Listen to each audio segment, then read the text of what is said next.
Bueno, a representante do BNG teñolle que dicir que eu non lle podo contestar así. A miña opinión é que houve un diseno deliberado para eliminar as caixas.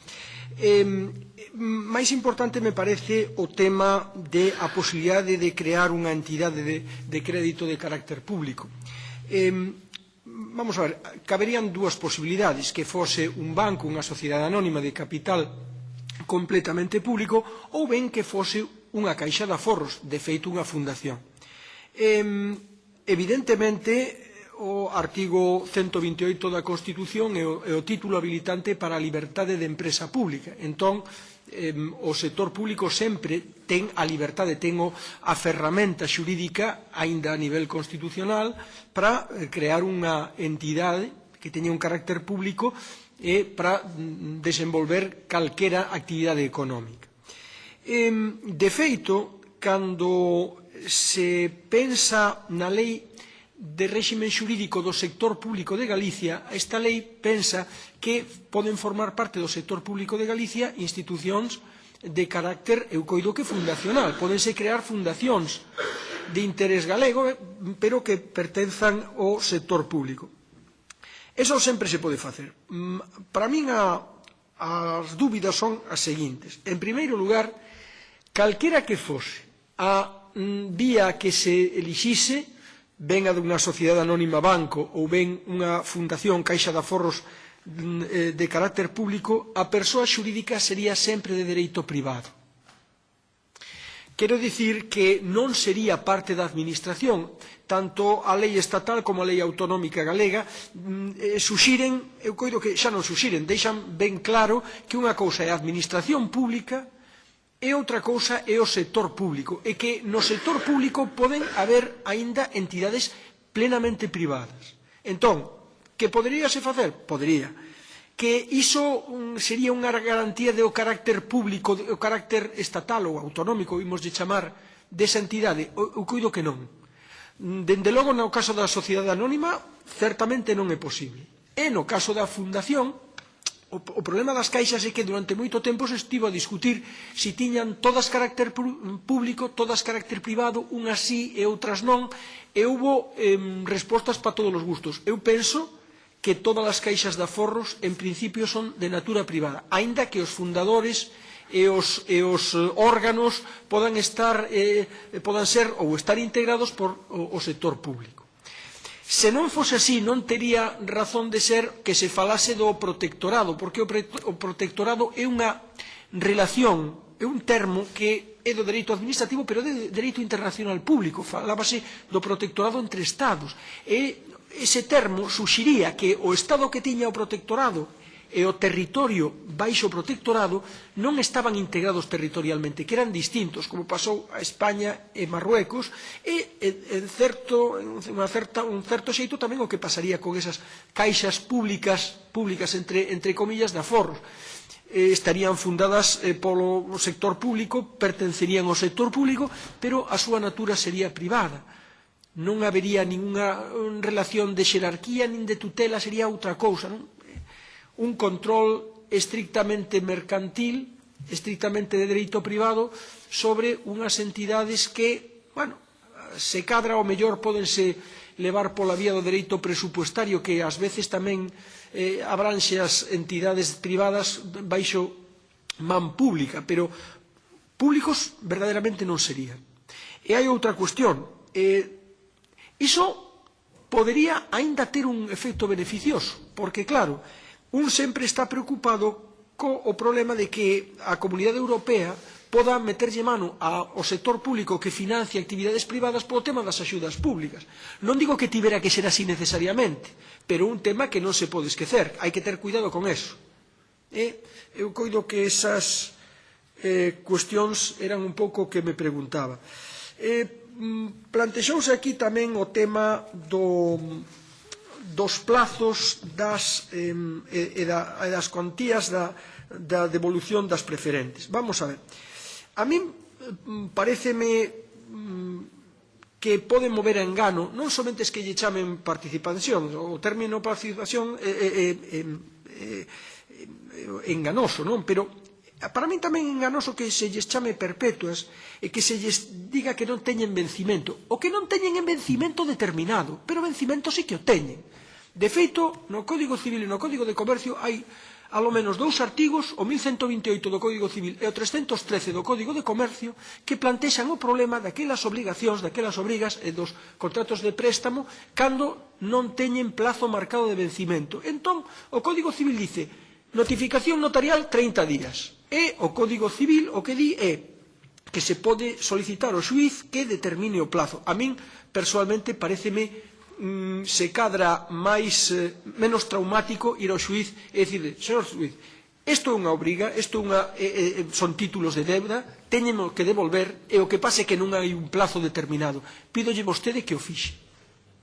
É o que faría eu. O digo se eu fose o abogado.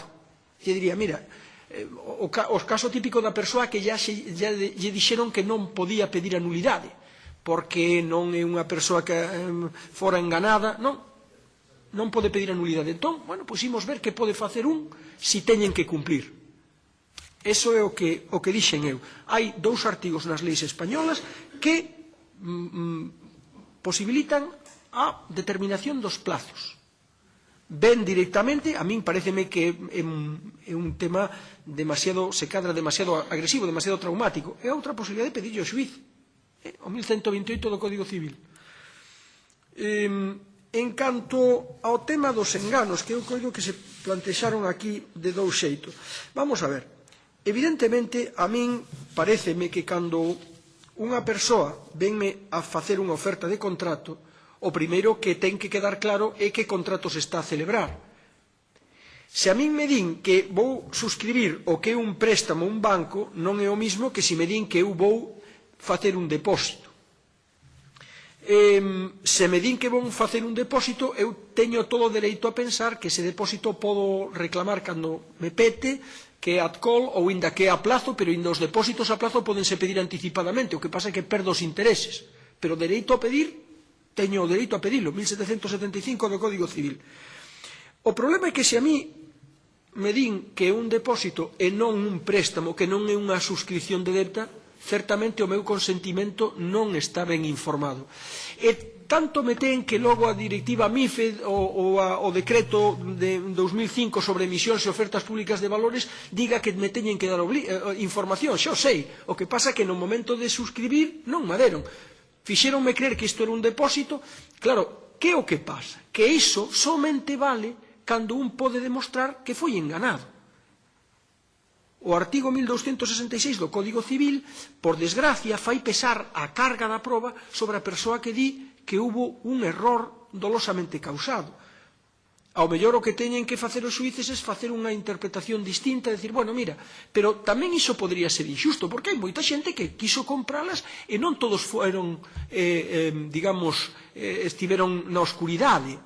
Hai xente a que eu coido que xa hai sentencias dos tribunales que non anularon os contratos de suscripción de preferentes porque dixeron que esta persoa non pode ser enganada, xa ten experiencia, xa ten coñecimento, xa fixo antes operacións destas. Entón, o meu plantexamento é, bueno, e se non podo anular, que podo facer?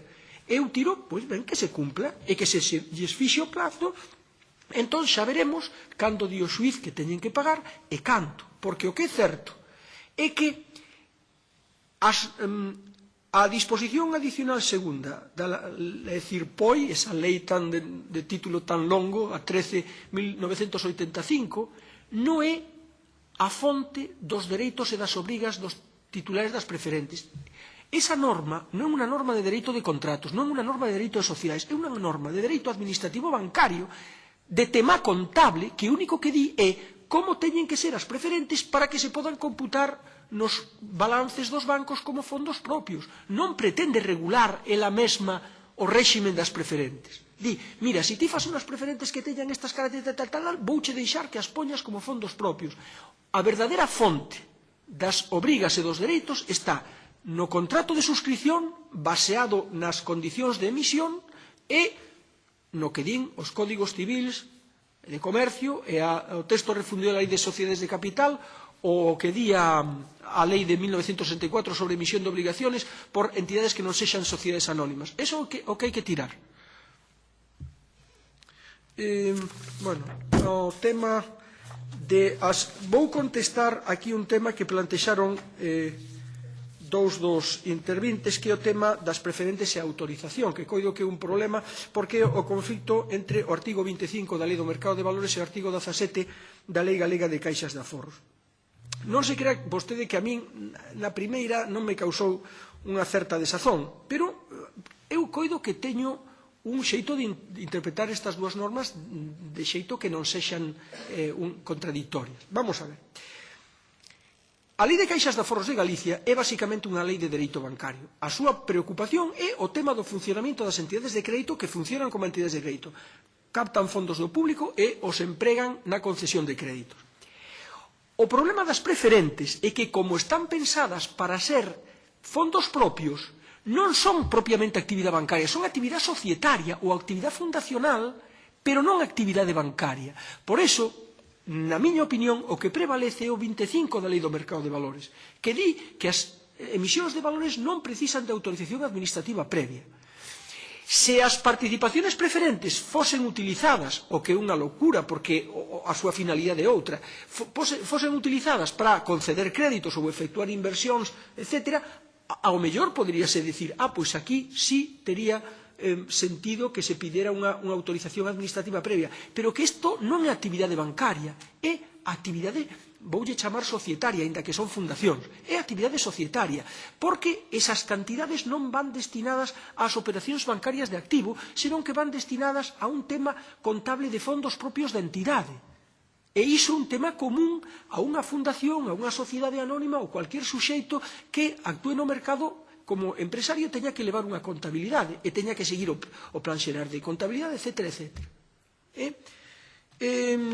Vamos a ver, plantexouse tamén o tema das retribucións e indemnizacións.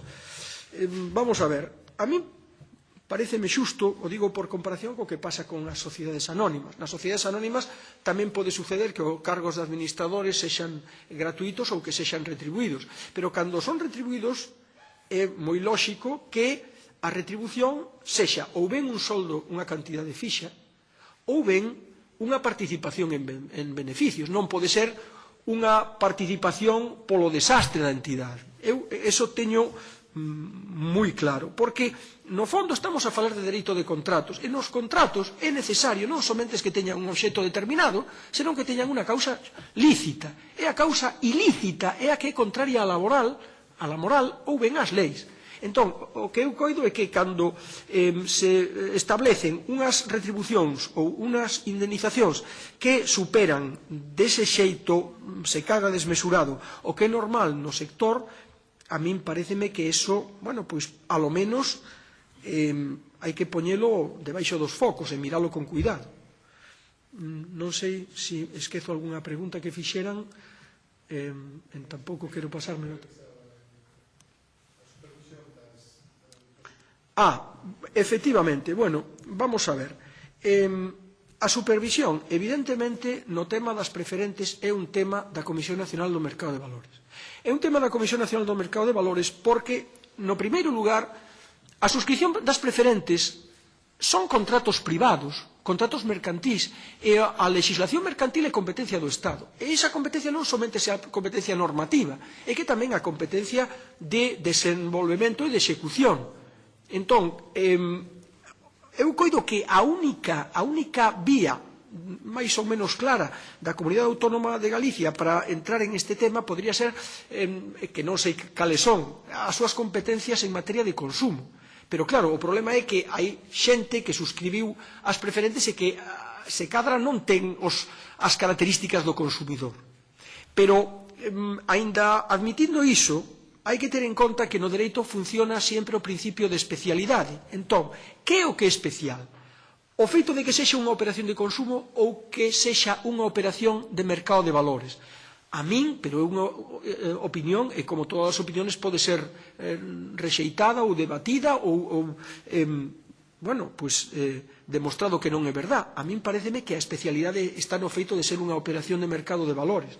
Entón, tería que prevalecer a competencia. De todos os xeitos, isto non se pode ver como un tema de andar a codazos a ver se coñeces o tema ti ou coñezo eu. É un tema de colaboración. Unha administración, aínda que non teña competencia, sempre pode colaborar. Claro, pero se non ten competencia, o que tampouco ten responsabilidade. Eu coido que onde está máis claro é no tema da competencia e, por tanto, da responsabilidade da Comisión Nacional do Mercado de Valores. Eu creo que a cousa quedou bastante clara. Non sei se os señores diputados queren facer algunha matización, pero creo que foi unha comparecencia de 20 minutos bastante clara. Se hai algunha dúbida, ou se hai algunha dúbida, pois adiante. Da acción política ou a politización das caixas, que, o sea, un pouco a valoración, porque ao final este tema estuvo no centro do debate e, desde logo, hai asimetrías, porque o que lle decía que nos atopamos con situacións moi diferentes, con participación política, digamos. Voulle contar unha cosa que acerca. Eu tamén decía quen ten a responsabilidade de controlar a adecuación dos contratos os contratos de alta dirección das caixas de aforro, non? A señora Adán, unha pregunta tamén así xa pechamos. Sí, brevemente, creo que sí que a formulei, non?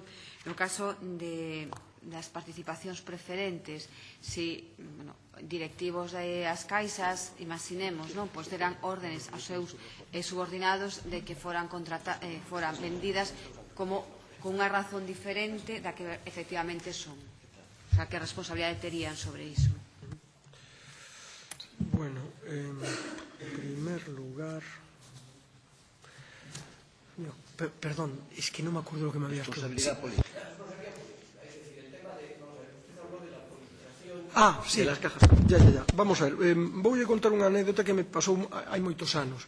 Eu era profesor na Facultade de Económicas da Complutense e tiña unha compañeira que era de Esquerda Unida dali e que me dixo, acababa de salir había pouco o decreto do 77 das caixas. Díxome que era fatal, que iban a estar tremendamente politizadas polos porcentaxes de participación. Polos porcentaxes. Hai un feito histórico que a min pareceme bastante evidente. Aínda que eu defendo que haya diversos modelos de empresa, unhas máis lucrativas, outras máis sociais, hai que ter en conta que unha cousa é que sexan entidades de carácter non lucrativo e outra cousa é que sexan entidades politizadas. A legislación cooperativa española foi un fracaso ata que as sociedades cooperativas comenzaron a entenderse non como apéndices do Estado, senón como empresas privadas. Entón, eu coido que unha entidade do xeito das caixas teña participación política, participación das entidades políticas do territorio onde presta os seus servicios. O que pasa é que hai que redimensionar a participación, porque senón córrese o peligro de convertilas en bancos públicos escondidos. A min pareceme iso. A min pareceme iso. Eu coido que, pero en todo o territorio. Pasa así. E logo o tema da responsabilidade por control dos contratos de alta dirección. Vamos a ver. Evidentemente, a legislación bancaria di de xeito moi claro que o Banco de España é responsable. Pero non hai que esquecer que o Banco de España é unha entidade administrativa que, cando actúa, aplica basicamente dereito administrativo de ordenación bancaria, non aplica dereito privado. Que quero dicir con eso? Que pode, efectivamente, controlar dende o punto de vista administrativo eses contratos, esas cláusulas que poden ser desmesuradas, pero pode responder soamente dende o punto de vista do dereito administrativo. Porque na xente que se dedica ao dereito administrativo e ao dereito privado de contratos hai un tema que é un tema endemoniado, que poden as normas de dereito administrativo limitar directamente unha relación que entre dous particulares. E créanme que hai respostas para todos os gustos. Hai moito tempo que o Tribunal Supremo viña dicindo que non se podía anular un contrato privado por que fose en contra dunha norma de dereito administrativo. Parece que hai algún cambio en iso, pero agora mesmo O problema é que o tema da nulidade, o tema da anulación, o tema da corrección do contido do contrato, a min pareceme que é unha cousa dos tribunais de xusticia. É que o Banco de España é o responsable por un control administrativo, sancionador, de formar expedientes, etc. Incluso, se cadra, o Banco de España ten ferramentas moi vigorosas para digamos, controlar os que se pasen.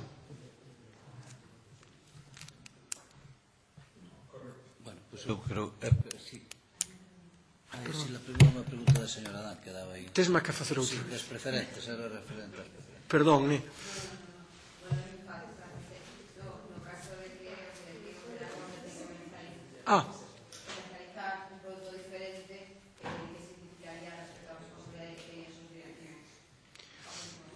Home, vamos a ver, eu non podo contestar a iso dun xeito absolutamente definitivo, pero o que é certo é que existe un tipo penal que di que enganar a unha persona e provocar un desplazamento patrimonial a favor de o que engana ou de outro e un empobrecimento do que é enganado, chamase delito de estafa. Que iso é o que ha pasado, que os feitos teñen a gravidade dabondo para elevarse a un tema de estafa, iso é o que non lle podo dicir.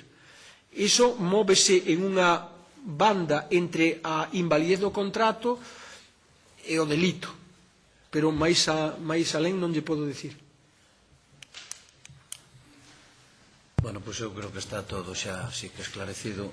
Moitas gracias. A muller vai me matar, A súa... No, como? Sí, vai me matar. Agora sí que va a ter un delito. Non, bueno, por moitas gracias, señor García Pita, por a súa presencia e sobre todo por